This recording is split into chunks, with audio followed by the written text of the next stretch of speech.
অসমীয়া পৰিষদে আজি সংবাদমেল দি এইটো স্পষ্ট কৰিব বিচাৰিছো যে আমি ইয়াত আৰু ভয়ত আমি অসমত বসবাস কৰিব নিবিচাৰো।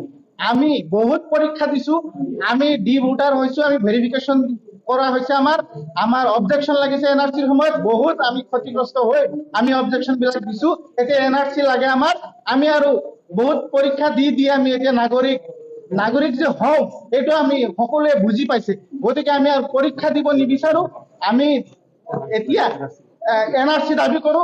আমি ভাৰতৰ যি ভাৰত স্বাধীন হোৱাৰ যিসকল উত্তৰ পুৰুষ আছে ইয়াত হোৱাৰ পৰা সেইসকলক এই ভাৰতৰ নাগৰিক হিচাপে লৈ পেলাই বা ভূমিপুত্ৰ হিচাপে লৈ পেলাই এনআৰচি দিব লাগে।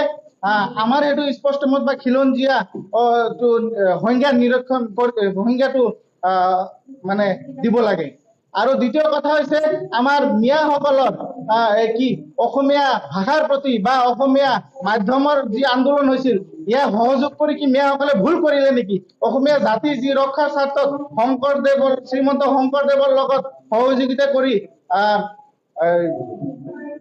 অসমীয়া জাতিৰ লগত যি অৰ্থনৈতিকভাৱে অসমক যি মানে যি দুৰ্বল আছিল অসম, মিয়াসকলে কৃষি বা শ্ৰমিক তেওঁলোকে কাম কাজ কৰি অসমক যি টনকিয়াল কৰিলে আৰ্থিকভাৱে, সেয়া কি ভুল হৈছে নেকি মিয়াসকলৰ? যদি ভুল হৈছে তেতিয়াহ'লে চৰকাৰে স্পষ্টীকৰণ দিব লাগে।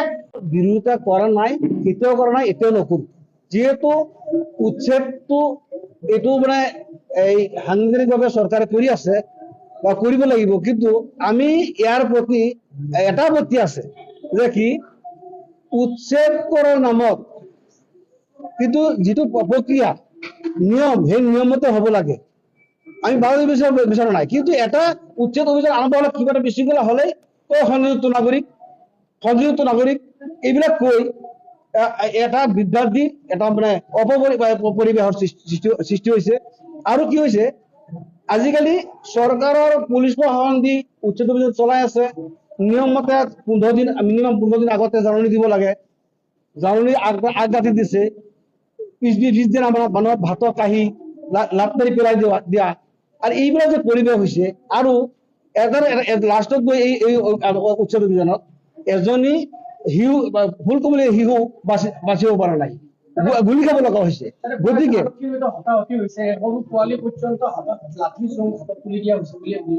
উঠিছে, কিন্তু এইটো হৈছে ইমান দিন ধৰি আছে, সিহঁত অলপ অবুজটো ইমান শিক্ষিত নহয়, সিহঁত ইমান দিন ধৰি আছে ভাবিছে কি আমি আমাৰ ঘৰ ভাঙি দি আছে। আপোনাৰ ঘৰ ভাঙি দি আছে যদি আপুনি কিবা না কিবা এটা কৰিবই।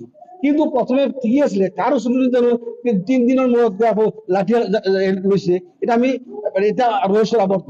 কিন্তু কথা হ'ল যে যেই নহওক কিছুমান মানুহ লাখতলি আহিছে, সেইখিনি মানুহক ব্লেংক ফায়াৰ আকৌ পুলিচে লাঠি চালনা কৰিব লাগে।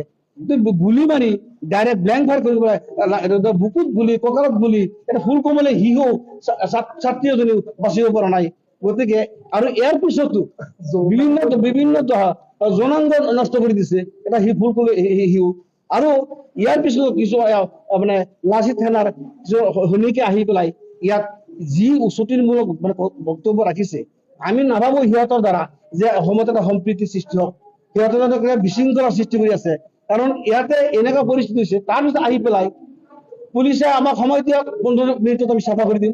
আমাক AK-47 দিয়ক, আমি চাফা কৰি দিম।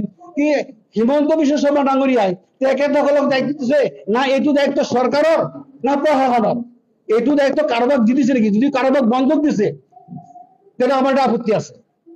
চৰকাৰে যদি কাৰোবাক বন্ধক দিছে দেশখন চলাবৰ কাৰণে, এটা আমাৰ আপত্তি আছে। কিয় আজি কোনোবা সংগঠনে জাতীয় জীৱনৰ প্ৰতি লক্ষ্য ৰাখি বিভিন্ন মানে ভাল চিন্তা কৰি দেশৰ শান্তি সম্প্ৰীতিৰ কাৰণে চিন্তা কৰিব লাগিব। ইয়াত আহি এনে উত্তপ্ত পৰিস্থিতি, তাৰ ভিতৰত আহি কৈছে কি যে আমাৰ AK-47 আমাক দিয়ক, 15 মিনিটতে চাফা কৰি দিম, পুলিচক অলপ যাবগৈ লাগে। এইবিলাক কথা কি বুজাইছে? তাৰমানে এইটো কথা আমি ভাবিবলৈ বাধ্য হম যে চৰকাৰে সিহঁতক এজেণ্ট হিচাপে নিয়োগ কৰিছে, বিজেপি চৰকাৰে এজেণ্ট হিচাপে নিয়োগ কৰিছে।